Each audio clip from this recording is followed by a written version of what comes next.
मित्रों, आज की इस प्रेस वार्ता में आप सबका स्वागत है और अभिनंदन है। आज आपने देखा होगा कांग्रेस पार्टी ने अपना गारंटी पत्र जारी किया है। कांग्रेस का ये गारंटी पत्र प्रदेश की जनता के साथ छलावा है, एक धोखा है। और ये मैं इसलिए कह रहा हूं,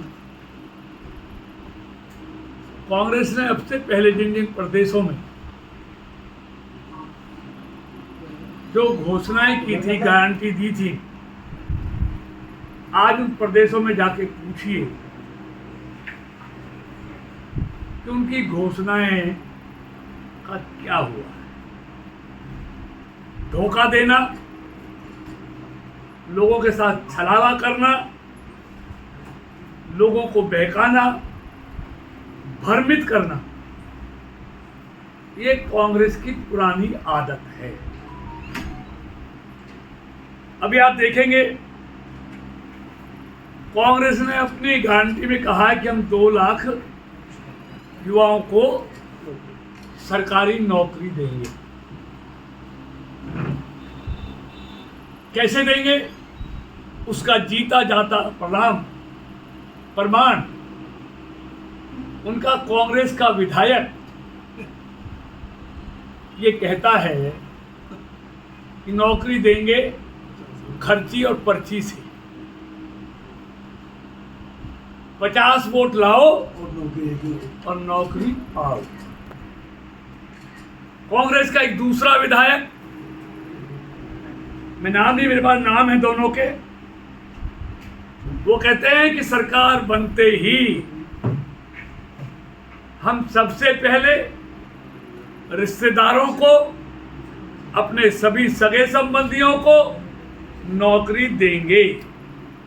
ये है कांग्रेस का असली चेहरा, यानी काबिलियत को दफन कर देंगे, खर्ची और पर्ची पे फिर आ जाएंगे। नाते और रिश्तेदारी और सगे संबंधियों पर जो पहले चलता था वो फिर शुरू कर देंगे। ये मैं नहीं कहता, कांग्रेस के सीटिंग 2 विधायक कह रहे हैं। मित्रों, इन्होंने कहा है हम 500 रुपए में गैस का सिलेंडर ये देंगे। क्या गारंटी है? अरे नायब सैनी जी की सरकार ने, जिनकी 1,80,000 तक जिनकी आमदनी है, ऐसे लगभग 50 लाख परिवारों को उन्होंने 500 रुपए में सिलेंडर देना शुरू कर दिया। तो क्या गारंटी है? वो तो मिल ही रहा है हरियाणा के लोगों को। चौथा, ये कहते हैं हम फसलों को एमएसपी पर लेंगे। मित्रों, मैं पूछना चाहता हूं, ये बताएं, जब 10 साल इनकी सरकार थी, कितनी फसलों का एमएसपी पर खरीद करते थे? कि 4 फसलों को एमएसपी पर खरीदते थे। और नायब सैनी जी की सरकार 27 फसलों को आज एमएसपी पर खरीद रही है। कैसे यकीन करें इन पे? इन्होंने कर्नाटक में, तेलंगाना में, हिमाचल में वहां के किसानों से एमएसपी पर खरीद करने का वादा किया था। आज तक वहां के किसानों की फसलें एमएसपी पर नहीं खरीदी जाती। सिर्फ धोखा देकर वोट लेते हैं और उसके बाद लोगों को किए हुए वादों को भूल जाते हैं। यही नहीं मित्रों, इसी तरह इन्होंने कहा महिलाओं को हम 2,000 रुपये देंगे। कर्नाटक में भी कहा, हिमाचल में भी कहा था, पूछो वहां की महिलाओं से, कितनी महिलाओं को 2000 रुपये मिलते हैं।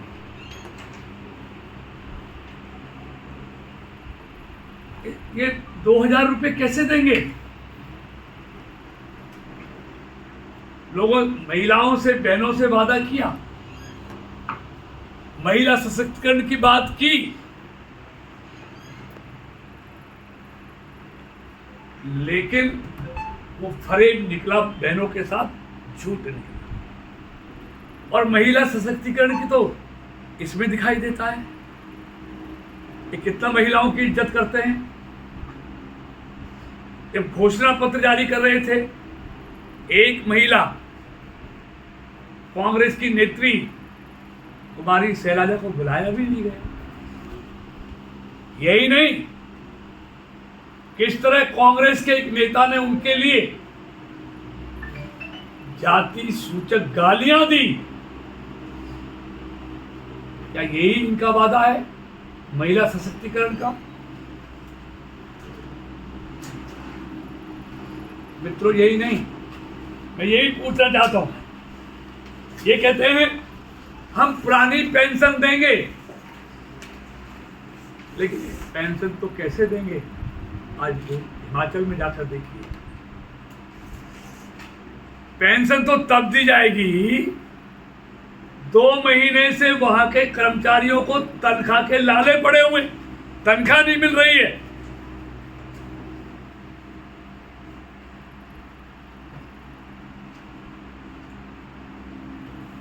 बताएं वहां सीटिंग विधायकों के बयानों से आज ये जग जारी हो गया है। ये हरियाणा में जो काबिल बच्चे हैं, जो लायक बच्चे हैं, जो पढ़ लिख कर अपनी मेहनत और परिश्रम से जो आज रोजगार पाए हैं, इनकी पढ़ने में रुचि बढ़ गई है, वो उस रुचि को फिर से समाप्त करने की तरफ उनके बयान ही दिखा रहे हैं। लेकिन कला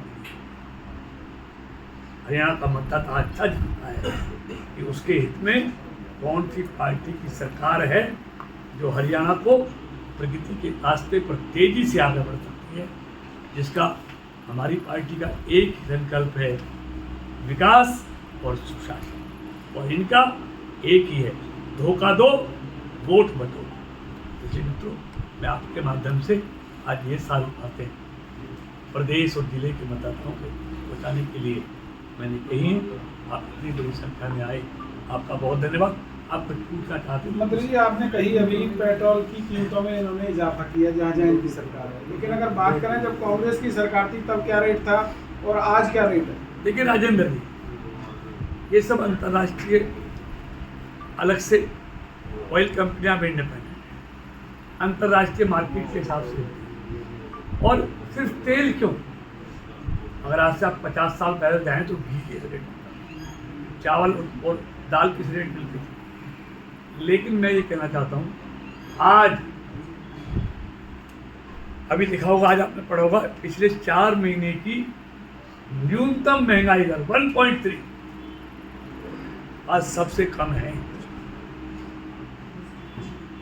2 अंकों में होती थी महंगाई, पिछले 10 सालों में सिंगल डिजिट में है, सिंगल डिजिट। पेट्रोल डीजल को जीएसटी के दायरे में क्यों नहीं लाते? देखिए, ये फाइनेंस मिनिस्टर बताएंगे, और उसके लिए सारे राज्य सरकारों की सहमति होनी चाहिए। सारे राज्य सरकार कह दें, विपक्ष की सरकारें लिख के दे दें, जीएसटी में ले आए दें। और कई बार हमारी फाइनेंस मिनिस्टर ने कहा है, ऑन द फ्लोर कहा है, कहें विरोधी पक्ष के सीएम कहें कि जीएसटी में लेके आओ। जाता सीएम तो सर आपकी पार्टी के हैं। क्या आचार संहिता का उल्लंघन माना जाए उसको, और उसके खिलाफ क्या कोई आपकी तरफ से शिकायत दी जाए? निश्चित तौर पर यह आचार संहिता का भी उल्लंघन है। मतदाता को प्रलोभन देना, 50 वोट पे एक नौकरी। हाँ, तो उल्लंघन है, इसकी शिकायत जाएगी, करेंगे पार्टी की। मंत्री जी, ये बताइए, फरीदाबाद स्मार्ट सिटी के नाम से जो है योजना थी, वो योजना जो है कागजों में ही रह गई है। आप देखिए, पिछले बार अभी परसों ही देखिए दिनेश जी, इसके लिए आज प्रेस कॉन्फ्रेंस आज कांग्रेस को, लेकिन स्मार्ट सिटी के लिए अगर किसी को लगता है कोई दुरुपयोग हुआ है या कोई काम नहीं हुआ, आरटीआई लगाइए, इंक्वायरी में जाइए, दूध का दूध पानी का पानी हो जाए। रोज बार बार कहने से कोई फायदा नहीं। अगर किसी को लगता है कि स्मार्ट सिटी में कोई गड़बड़ है तो जाइए, उसकी कंप्लेंट कीजिए, उसकी इंक्वायरी होगी। मामले में जवाब मांगा जाता है तो आरटीआई से जवाब नहीं दिया जाता, होल्ड कर लिया जाता है। उनको 25,000 की पेनल्टी तो लगवा लेते हैं अधिकारी अपने ऊपर, लेकिन जवाब नहीं। निश्चित तौर पे ट्रांसपेरेंसी आता है। आप किसी की भी शिकायत दीजिए, आप स्मार्ट सिटी के एक काम की शिकायत दीजिए, मैं आपको जवाब दिलाऊंगा। स्मार्ट सिटी की भी सभी नहीं, जो दिनेश जी ने कहा किसी में भी, इसलिए मोदी और मनोहर जी की सरकार या नायब जी की सरकार, मैं आपको इतना विश्वास दिलाता हूँ, जितनी कार्रवाई भ्रष्टाचारियों के खिलाफ बीजेपी की सरकार ने की है ना, आज झगड़ा ही ये है कि मोदी जी कहते हैं कि भ्रष्टाचारियों को छोड़ूंगा नहीं, झगड़ा इस बात। मंत्री जी अनिल विज जी भी कह रहे हैं मैं मुख्यमंत्री की रेस में हूँ। हमारी पार्टी के वरिष्ठ नेता हैं, मुझे उनके बयान पे कुछ नहीं कहना। ये पार्टी का निर्णय है और पार्टी का निर्णय है कि नायक सैनी जी के नेतृत्व में ही कि विधानसभा का चुनाव होगा, वही हरियाणा के मुख्यमंत्री होंगे, पार्टी को बहुमत